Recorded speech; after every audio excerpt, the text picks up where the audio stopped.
sura 14 ibice 14 mstari wa 25 umurongo wa 25 na 26 kugera ku murongo wa 25. Basi msomi ambaye atakusomea vizuri, karibu mama. Na Mungu akubariki. Imana nambe kimbaraga. Yohana ibice 14 umurongo wa 25 kugeza kuri 26. Mutwe ijambo ravuga ngo Yesu asezera kubigishwa be.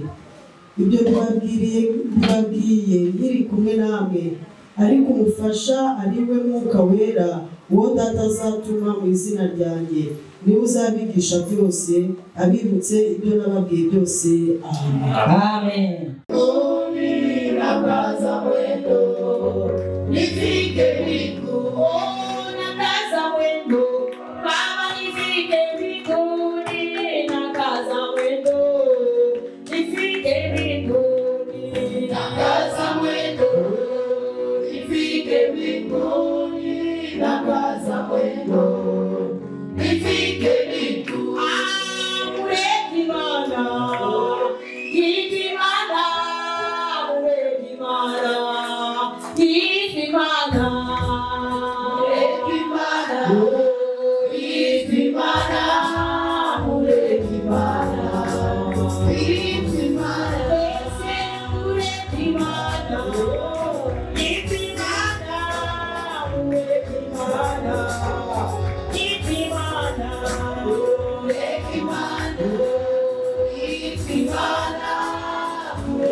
Utakiri umaro. Ufatiri tafiti umaro. Kamate yale hakuna kitu. Wanakozi kugenzura. Ntabwo yifashe gutya. Ngo yarameze gutya. Ngo yavuze gutya. Ukavuga ibidafite umumaro. Akaba ari ibyo ushyira muri wowe. Aho kugira ngo ufate ibifite umumaro. Kamate yale ya samani. Muri uru rugendo. Ndani ya safari. Tugomba gukomeza. Lazima tuendelee. Tutitaye ku magambo y'abantu. Umwuka wera. Kristo yadusigira umwuka wera. Kristo alituachia Roho Mtakatifu. Amen. Amen. Haleluya. Kristo yadusigiye umwuka wera. Uyu mwuka wera ni wo kudukomeza. Akagusohoza. Bya bindi wowe unaniwe. Bya bindi njye naniwe. Yo ibyo utabirekera Imana. Imana yonyine akaba ayiyobora. Mureke Imana iyobora ubuzima bwawe. Amen. Niyo mpamvu ndirimbe ngo mureke Imana yitwa Imana. Bene data twimenye tugiye turimo twimenye. Wakati tuko ndani Nagiye kwihishira inyuma. yenda tipita kule nyuma. Numvaga mfite umunaniro. Bona sikia niko na mcho. Numvaga ni usinzira. Niko na waza kutetala Yagira ndavuga ni ntabwo ni usinzira. sinzia. Ariko Lakini Imana kuko Imana impaye amakuru. nashukuru Mungu ananipa habari. Imana impaye amakuru. Ananipa habari. Ni hariya. Niko pale. Hari umukecuru. Kuna tatemo. Kuri radiyo baravuga akantu. Radio kuna sababu. Nigeze kwibaza kuri iki kibeho.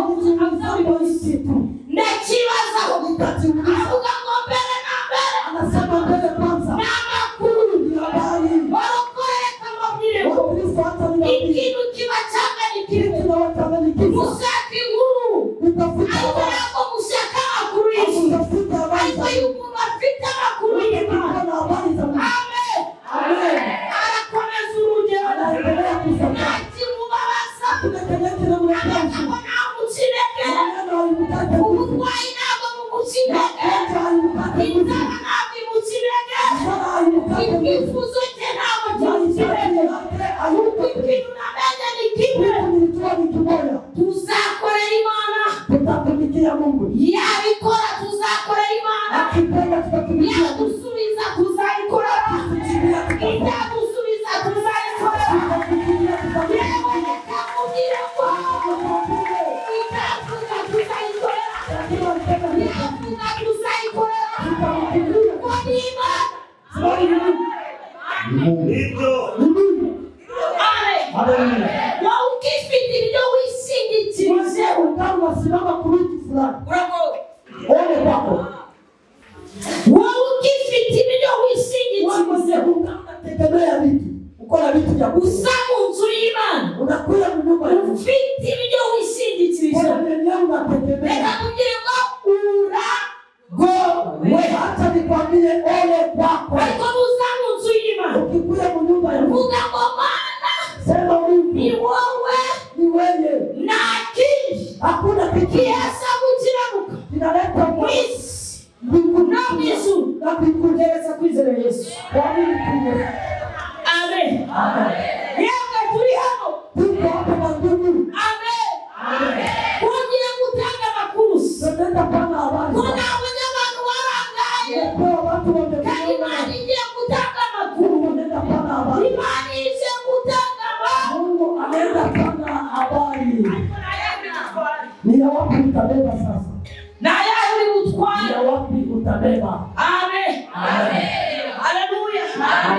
Ko nuko ajya kugenda. Kwa sababu wakati nitaka kwenda Wabasigira umufasha. akawatia msaidizi. Uyu mufasha. Huyu msaidizi. Umwuka w'Imana. Roho ya Mungu. Umwuka w'Imana undiho. Roho ya Mungu iko juu. Unyigisha ibyo gukiranuka. Afundishe Umwuka w'Imana Roho ya Mungu. ntabwo yigisha ubugoryi. Afundishe Umwuka w'Imana Roho ya Mungu. iyo ufite umwuka w'Imana Hapo na roho ya Mungu. iteka ryose Wakati wote. nawe amabi yaza kuri wowe Habari na kuja. umenye iki kurimo Unatuwaka kile kuko kitu. bagusigiye Kwa sababu alikuwa afite ubushobozi iko na uwezo. bwo kutwibutsa Ya kuweza ikibi kigiye kukuzaho kufanya. hanyuma Sasa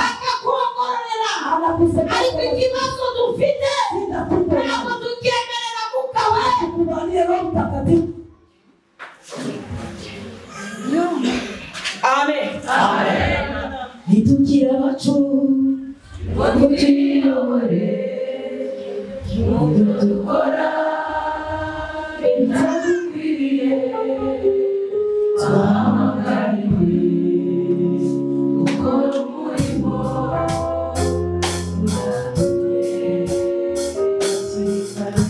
Nitugira abacu Wakutuyobore Dukora Bitakwiriye Twahamagariye Gukora umurimo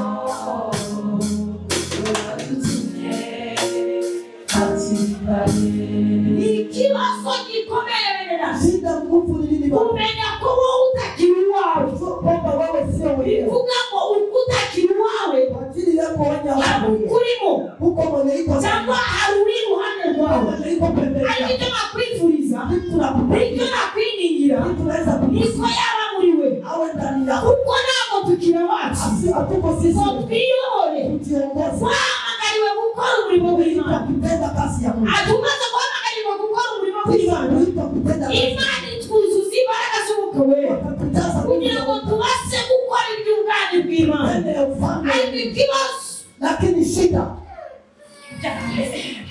amen ikibazo shida mubyumva simona bisiki ikibazo shida amen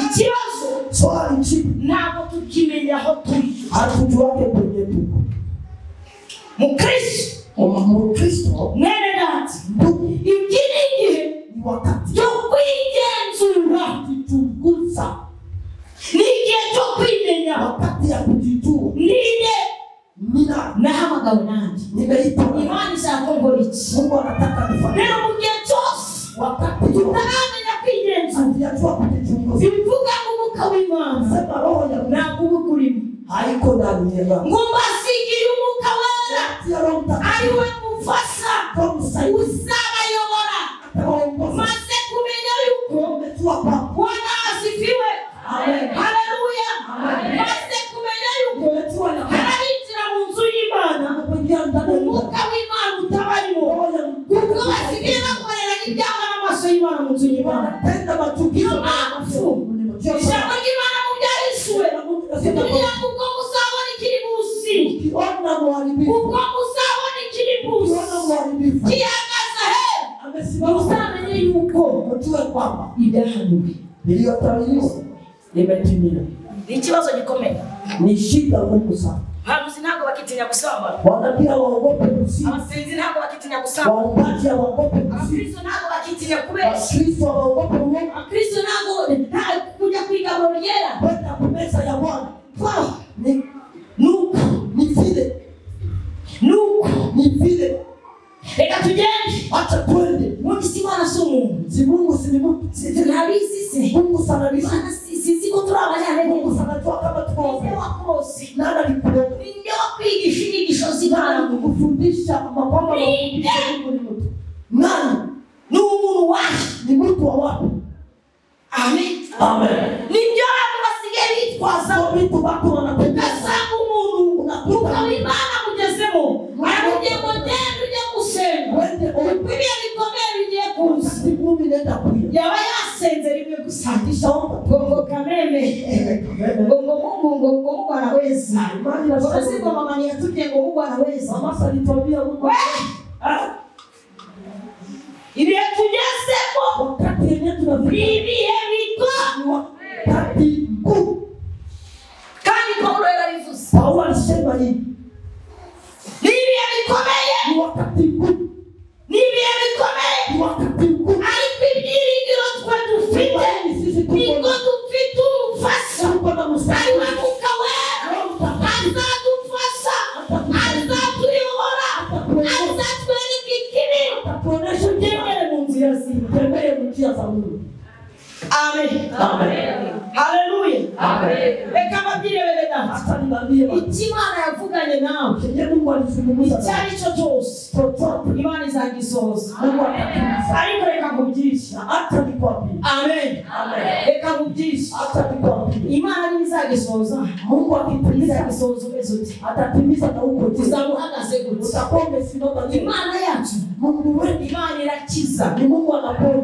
twizera Imana ikiza Tunaamini Mungu anayeponya. twizera Imana itanga Tunaamini Mungu anatoa. mazibishi pastor ari kumumva kuri YouTube Namaliza siku pastor na usikia ari gushyiraho ijambo nihe watakaje ijambo aho wakitakarize mu nzu y'Imana niho uzakibonera kuko mu nzu y'Imana niho tubonera ibyiza ariko ikibazo nanone avuga ni kubera iki abantu b'Imana bakomerekera mu nzu y'Imana impamvu mukomerekera mu nzu y'Imana umwuka wera w'Imana ariwe mufasha Kristo yadusigiye mwamaze kumushyira uruhande wamusize iruhande kuko kugira ngo umuntu agukomeretse yakagombaga kubanza gukomeretsa ukurimo alipaswa kuuliza mwenye iko ndani yako. ukurimo niwe akagombaga kubanza gukomereka hanyuma wowe ukakomereka ariko icyo unasomera ikintu turimo ntabwo ajya akomereka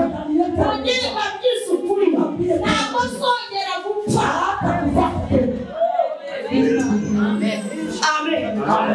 ntabwo zongera gupfa hata kufa kabisa. yarapfuye arazuka akafufuka iruhande rwasi iburyo bwasi rero reka bagire ngo ntabwo zongera gupfa no hata kufa tena. amen turamutegereje kugira ngo Tunamngoja aze y'Imana ingoma atawale pamoja na sisi.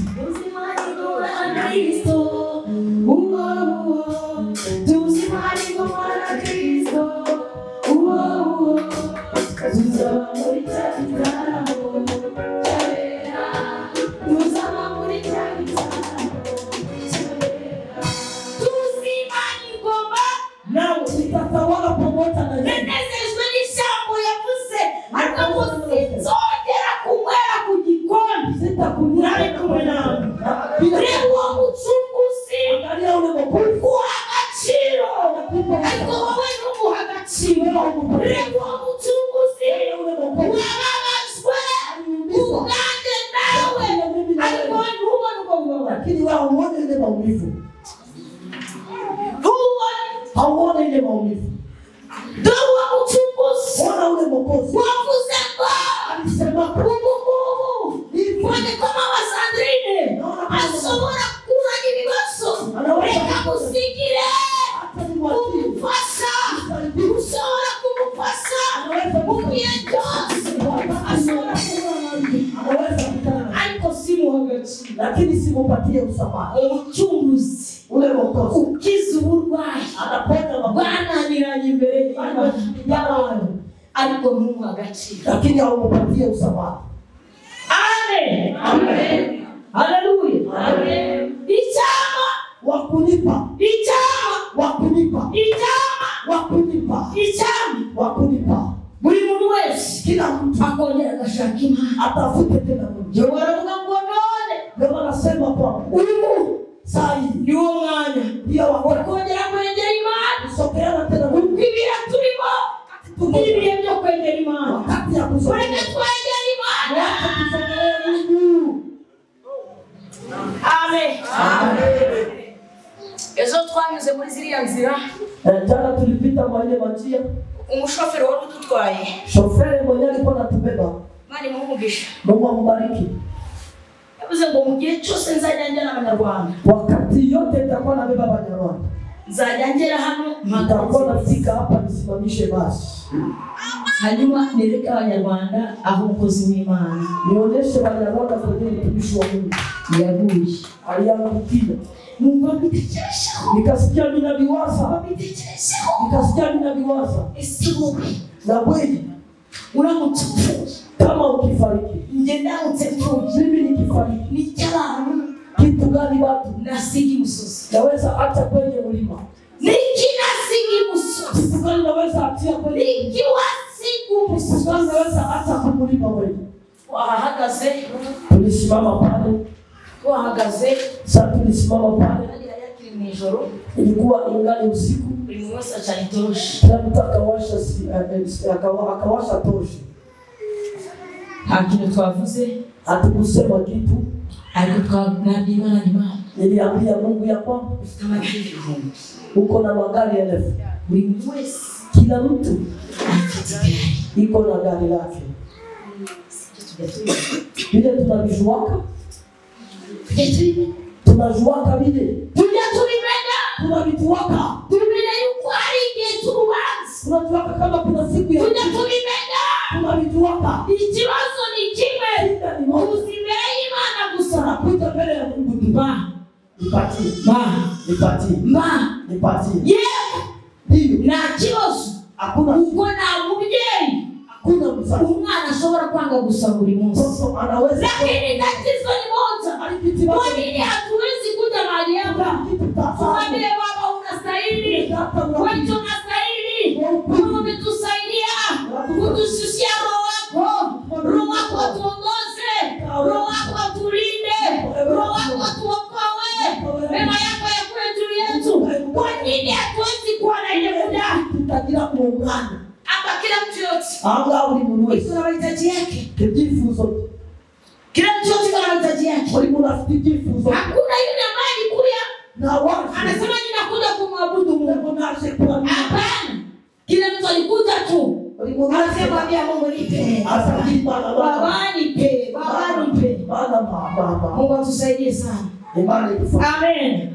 Lakini Roho wa Mungu iko ndani mwetu. Kumbuka Imana ni mwetu. Acha huyo Roho wa Mungu Neka uimuka akufundishe, apidi. Roho wa Mungu Umuka wima. akujulishe, Akumene. Roho wa Mungu Umuka. ambaye Mungu Kwa Imana. amesusa msaidizi kwetu, Asanuye umuka. akuwe mjuzi kwa maisha yako.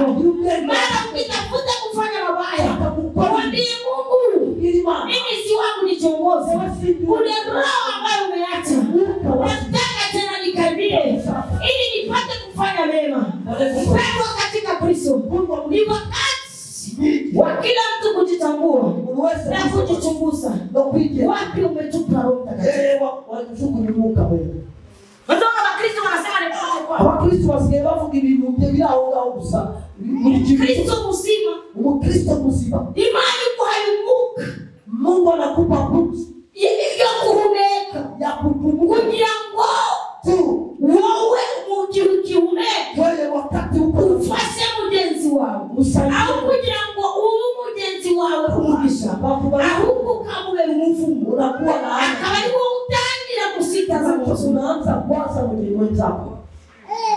Munzu y'Imana, Mu nyumba ya Mungu. abasigaye basitarira Watu wanakuwa na kwa munzu y'Imana. mu nyumba ya Mungu. Yabonetse munzu y'Imana Wanawasa mu nyumba ya Mungu. niho hantu baruhukira, Ndio fasi watu babonera amahoro. wanapata Ariko munzu y'Imana mu nyumba ya Mungu. niho abantu bari gusitarira. Ndio watu Ariko reka kubwire mwene data, hata ni ibyiringiro biracyari ku Mana, tumaini ngali kwa kuko Mwuka w'Imana sababu Roho aracyari kumwe nawe. angali pamoja. Mwuka w'Imana Roho Mungu aracyari muri twe. angali katika Mwuka w'Imana Roho Mungu ari iruhande rwawe, pembeni yako. uretse wawe utamubona. Wewe mjua umuone. Amen. Amen. Shauri naambia abantu, Tusi niliambia watu ndio Bwana. na niko Uganda. Amen. Amen. Abantu bakishaka Imana pastor. Kuna watu wangali wanatafuta Mungu Abantu pastor. bakishaka Imana. Kuna watu wangali na hata ya Mungu. Murakirisa Imana. Wewe unachezesha Mungu. Mwebwe murakirisa Wewe Imana. unachezesha Mungu. Muracyagira aya mahirwe. Ungali na IBAHE. Muterana gutya mukamukumanishwa Imana. Abantu bakeneye Imana. Kuna watu wana hata ya Mungu. Bwana Yesu asifiwe. Amen. Haleluya. Amen. Ngira abantu ngo hari ibintu bitatu. Kuna vitu tatu. Hari ibintu bitatu. Kuna vitu tatu. Iyo ubifite Satani ntabwo agukinisha. Shetani akuchezea. Amen. Amen. Basi hari ibintu bitatu. Kuna vitu tatu. Ibi bintu bitatu iyo ubifite Hivi vitu tatu kikua. Satani ntabwo ageze iruhande rwawe. Shetani akuyake karibu na wewe. Impamvu Satani azi iruhande rwawe, Shetani anakuya karibu. niko mudafite ibi bintu bitatu. Hakuna na hivi vitu tatu. Amen. Amen. Icya mbere ni iki? Kitu ya kwanza ni Satani Shetani atinya umusenzi anaogopa uri mu imbaraga z'umwuka wera zo kwihana. sababu mtakatifu za kutu. Icyo ni icya mbere. Ile ndio kitu ya kwanza. Iyo ufite uwo mwuka wera Kuwa na ile Roho Mtakatifu. wo kumenya kwihana Kujua kutu no kwimenya ubwawe, na kujijua mwenyewe. Satani ntabwo akwegera. Shetani akusogelea. Impamvu Satani akwegera sababu shetani anakuja. Niko na mkufite wo kwihana. Nicho hauna roho ya kutubu wewe. Ijakali Kitu ya pili. Amen. Amen. Satani atinya umuntu. Shetani anaogopa mtu. Ufite umwuka wera. Iko na Roho Mtakatifu. Wakumvisha Imana. Usikia neno la Mungu. Haiko Wakristo wengine. Wakristo wa hizi siku. Amen. Amen. Numvise umuntu ari kuvuga ngo yarari gutema abantu. Yarari kwica abantu. Alikuwa na uoga. Yarari kwica. Alikuwa na Bwana abasimu umubare w'abantu yishe. alikuwa na hesabu ya watu. Ole. Amen. Amen. Bwana sifiwe. Amen. Keneye gusengera. Una hata uombe. Keneye gusengera. Una hata uombe. Ngeze ahantu hari abakristo b'abana. Kifika fasi ya Wakristo ya watoto. Bashobora no kukwirukana. Wanaweza na kukufukuza wewe. Kuko Tayari bado uri muri system. Uko ndani ya system moja. uri muri system. Uko mu system. Utangiye no kwica. Hata na kuua wewe. Uri muri system. Uko mu system. Tayari bado. Amen. Amen. Bwana sifiwe. Amen. Satani atinya umuntu. Shetani anaogopa Yumvise Imana. neno la Mungu. Reka babwire. Hata niwaambie. Iyo umuntu yumvise Imana. Neno la Mungu. Agira ubwoba. Anakuwa na wewe wa kuogopa Mungu. Amen. Amen. Satani. Shetani Akagira ubwoba. anasikia hofu jiwe. Anamuogopea yeye. Amen. Amen. Bwana asifiwe. Amen. Haleluya. Amen. Ikintu cha gatatu. Kitu ya tatu. Satani atinya umuntu. Shetani anaogopa mtu. Ugira umwuka wo gutanga amaturo. Mwenye iko na roho ya kutoa sadaka. Nibyo bitatu. Ni vile vitu tatu. Iyo ufite ibintu bitatu. Kama uko na hivi vitu tatu. Satani aragutinya. Shetani anakuogopa.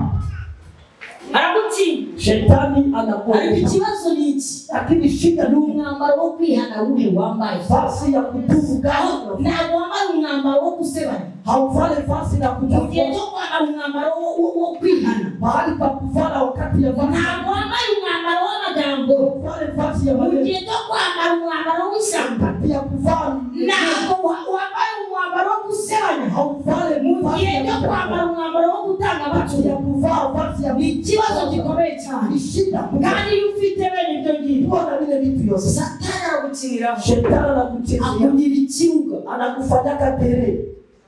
Ushize umwigisha yaratwigishije. Siku ilipita Mungu. Ndamukunda. Aravuga ngo utagira amasengesho. Kama hauna maombi. Uzaba ibiryo by'iki? Utakuwa chakula ya nini? Uzaba ibiryo by'abadayimoni. Utakuwa chakula ya mapepo. Bwana sifiwe. Haleluya. Harongera tujya ngo utagira ijambo. Nakwambia kama hauna neno. Uzaba ibiryo by'abahanuzi b'iki? Utakuwa chakula ya manabii ya Mungu. Yo mwanya wasango hita. Bwana uyaka seme vitu. Tukoni mu bikuraye. Munabitoshaka wapi? Amen. Amen. Bwana sifiwe. Amen. Imana irambi. Mungu ananiambia. Mukatangira no gusenya abantu mu rusengero. Munaanza kuona watu kanisani. Mukatangira kwica abantu imiti. Munaanza kuona watu roho. Imana irambi. Mungu ananiambia. Yesu kitota. Na watumba tile. Na wewe ukisikia. Nzeno muzivuka. Unaiona jinsi ya kusema zile mambo zile. Tunashaze kwica uka. Ukitaka kuua unaua.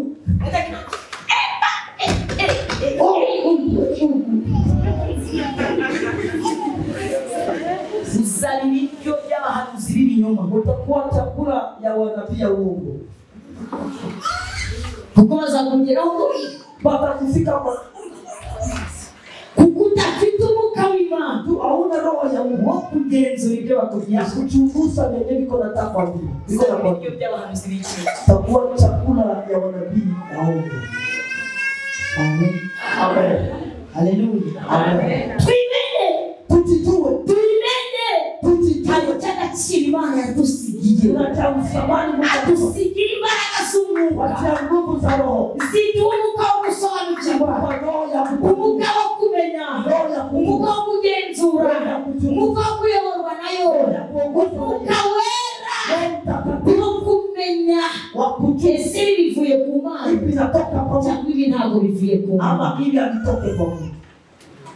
Turajya mu musozi utaenda mu murima zana Abanye musiza bana kwa tunazileta hapa musiza hapa unaleta sisi zile pesa hadi ku musozi hapa ni kwenye mlima musizaje hapa ukileta hapa na kusenge takuombea na Mungu anakujibu. Hakunaje ku musozi mama Nilienda ku mlima baba. Hakunaje ku musozi diabetes yagiye Joni ni diabetes ndio. Sasa musozi Hapa ni mlima.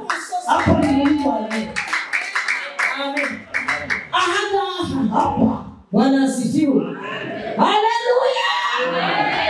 Si nilikuja ku musozi mbaya kwenda aikorana lakini tena tuweshi tukisema uongo yavuze alisema itavuze na Mungu akusema amen. Amen. Undi wo wagiye kukurikira